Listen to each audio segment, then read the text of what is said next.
What's going on, Tiger Nation? Y'all know who it is. This your main man, Ken Clark, KC 1400 Media, Tiger Talk with the 1400 Club. And we in the Big Easy down here for the 2023 HBCU Legacy Bowl. We got 4 JSU Tigers down here. And we get the pleasure to sit down with one. But before we introduce our JSU Tiger, I get to team up with my girl, Kayla McCoy from the Dream Team Podcast. What's going on, Kayla? Nothing much. Just glad to be here in support of our players. Hey man, we're happy to be down here, and we get the pleasure today to sit down with JT, Justin Ragin. JT, what's up, man? How you doing, man? Doing great. Good deal, man. Appreciate you for sitting down with us, man. So we'll jump right into it. Tell us about how this week has been. It's been busy. It's been fast-paced. We had a lot of activities. Like today, we had the career fair. Went out to eat last night. Had to do our ring sizes today. So it's just been a lot of stuff. Nice. Ring size. You guys going? Everyone gets a ring, or how does that work? If Wayne get a ring. Okay. So you got some jewelry already. You got to get that ring, man. You got to represent. Yeah, man. This is our first time getting a chance to come down here as a collective. We really wanted to just put some more energy behind covering you guys in the postseason bowls. We got a chance to cover Zay over in the NFLPA Bowl, of course, Dallas, Aubrey, and now we're here finishing up this round. I'm excited to be here. Did you get everything that you thought you were going to get out of this weekend? Like coming out here, what were your expectations versus what you actually experienced? I didn't really know what to expect. I didn't know how practice was going to go. It's been a surprise. I mean, I've been happy with how it's been going. So, good deal. So what was it like just being around your former teammates, as well as being around some former competitors? I thought it was going to be kind of tense, like a lot of animosity, but it was chill. Like it was like we all knew each other, but we didn't. So we gelled really well. Our practice went well. Everybody got along. It's been great being here. So as far as the coaches, I spoke with Coach Eric Dooley earlier. What was it like having him come out? It was another coach, I don't know his name, but when I tell you, he was so enthusiastic. He was like, we gotta go, we gotta win, we gotta focus, we gotta do this, we gotta do that. And I was like, he is intense. If I was a coach, I would be like that. I mean, he was very passionate. What was that experience like? It was just like, kind of like being at Jackson State. You know? That's how our coaches were. We had a chill coach. We had those coaches that were enthusiastic. So it reminded me of home. JT, check this out. So I'm actually glad that's a good segue. Your experience here at Jackson State was a little unique. You know, you had a chance. We know Coach Prime was there last two calendar years, last 3 seasons, but you were recruited by Coach John Hendrick initially. He was part of the initial regime. Talk to us about your Jackson State experience. Like let's go all the way back. Get into it. So I came summer 17. I actually walked on when Tony Hughes was here. You know, I was going from different positions. I went to safety, went to tight end, went to defensive end. No, then I went back to tight end. Then I went back to defensive end, like middle of the 17 year. I redshirted. Yeah. And, so the next year I got a little bit of playing time. 2019, that's where I started the last 5 games and then getting all swag. Right. And then going to the next year, COVID happened, so we didn't know what was going to happen and where Coach was going to be. That's when Dion came on the scene. Yeah. So when Coach Prime shows up, I always like to talk to the players that were there with Coach Tony Hughes and Coach John Hendrick, because you guys gave us eyes inside the locker room where it's different when you have a player that when they first showed up at Jackson State, they showed up under being recruited by Coach Prime. I want you to talk a little bit about that transition. You know what I mean? Like expand on that a little bit. Like what it was like prior to, and then when it comes in, and what that meant for you, like personally. So the culture was really different. We went from a losing culture to a winning culture. Right. So like he had to weed out all the bad guys, because those guys were used to losing and stuff like that. So coming from the fall to that spring semester, he was cutting all the walk-ons and stuff like that. So I was like, dang, like where do I fit? You know, I just got all swag. I was a starter. I didn't know what to expect, but they kept me around. So I showed out in the spring, earned a scholarship, stayed on the team. Yeah, so the last 2 years, though, I think we had about as best success we could have had outside of winning the celebration. I do want to get your opinion on that. We won the SWAC twice. We couldn't get that last one, man. So, in your own words, what that felt like, man, the last 2 seasons and how it ended. Those games hurt the most. That was really the main goal, was to go undefeated in those bowl games. It's unfortunate we didn't get those, but the time I spent with that team, the lessons I learned, can't forget that. So, in what ways were you able to continue to remain constant in the midst of chaos? And I say that as to how you say you were moving different positions. I mean, some players, they find it hard to translate or move over to something that is different, but you were able to be flexible. What would you tell players out there who are in uncomfortable positions? They may have a new coach, they may not know what's next, and see, you've been there and you've remained constant through the midst of chaos, as stated. What would you tell them? Because now you're in a state where you are, you're where all the all-stars are. You're on that big stage, and you still have eligibility left. You're making decisions. What would you tell them just how to remain constant in chaos?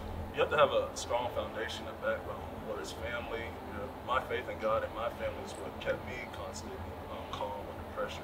So you just need something to rely on and fall back on, because you can't do it by yourself. Awesome. So, family and faith.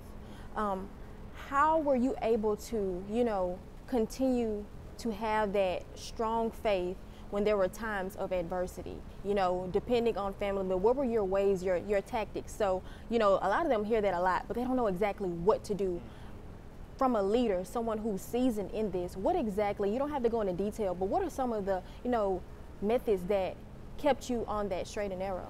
Prioritizing, keeping in communication with my family, just taking some time off, praying, just clearing my mind. Sometimes you gotta get rid of the distractions. Whether it's people you're not supposed to be around, TV, social media, sometimes you just need to find some peace and clear your mind. Do you think that Coach Prime emphasized that within you? That those different things. So speak about that, the atmosphere, the culture. I know you spoke on it just a little bit, how you went from a losing and then to a winning culture. Speak on the culture. I mean, that's something that I believe a lot of people don't realize, that we have a rich culture within it. So I'll say this, some other HBCUs don't understand the legacy within Jackson State as an HBCU. So you have the MEAC, and then you have the SWAC, and you have these other different conferences, but it's a different type of culture within it. It's like a subculture. So speak on that. I know you're from Tennessee, and here you come into Mississippi. So speak on the subculture of just Jackson State, because our homecomings hit different. Like, our homecomings hit different, and they are not the same as one that may be in the MEAC or elsewhere. I'm just, speak on that. I mean, it's great to have a whole city behind you. Even when we were losing, our city was still behind us. Like, we still led the FCS and attendance. But when we started, Dion came, and he brought in people that had a like mind, winning. Like, you had to sacrifice to get where you want to go. And let's see.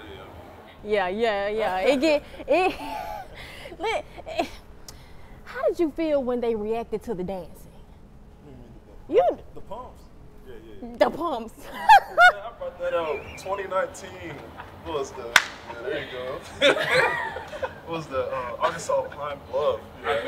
I made a big tackle for a loss, and I can't dance. I didn't know what to do, so I just said, my mom was at that game.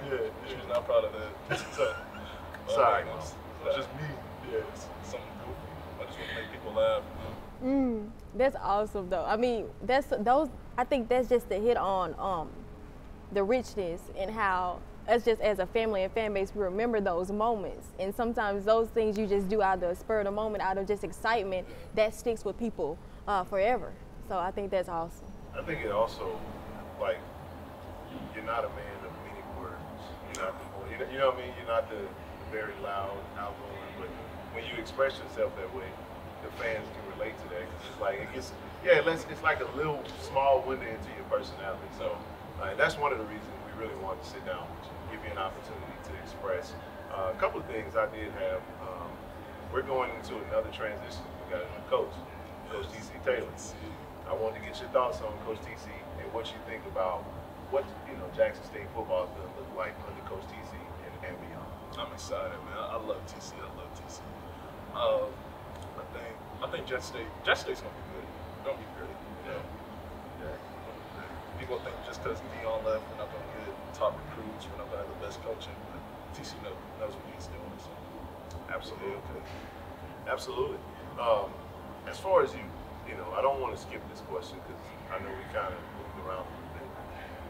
How was it playing with Coach Bryant? I mean, I have to ask that question. I mean, you're talking about a Hall of Fame, starstruck. How was it like playing for him? I enjoyed it. It was really kept me more disciplined too. There's he wasn't as lenient as my past coaches were. He had to be everybody had dressed the same way. He had to be on time. He was strict, but also he did what he was supposed to do, and he would get rewarded for it. Right. So, what's next for you outside of HBCU ranks? Is the goal to get to the next level? How do you feel about football? And I have a specific reason why I asked that because I know you. I have mixed emotions regarding Right. I just want to do what my purpose is. So me and my friend, we started our own moving company, a jumper moving company. I'm loving that right now. But if God has me to do football, I'm gonna do football. If it's this business, I'm gonna do this business. If it's to remain in school, I'm gonna remain in school. So it's whatever He needs me to do, I'll do it. Awesome. So, I think lastly, I want to know, do you believe that God led you to where you are right now and allowed all of the adversity, all the different things to happen within your seasons? I mean, COVID, all these different things that happen that could really, make someone quit. We talked about it earlier, fighting through adversity. Do you believe He led you through all of that to place you where you are now, to catapult you to what's next? Yes, I believe that. Yeah, because I had a situation that happened. I don't know if y'all are aware of it. That happened in January, February of 2021. Without him, I would not be in this seat right now. So I do believe that.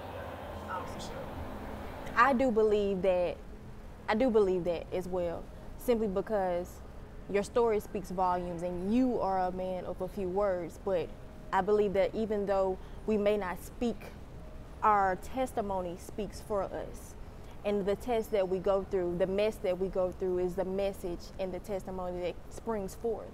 So not only do you go through things for you go through things for others, because those that are watching, they can actually listen and relate in some form or fashion and apply that to their life so they can grow and expound on whatever it is that God has for them. And I think that's awesome to speak on your level of faith, because that's not often these days. So I think that's something super commendable.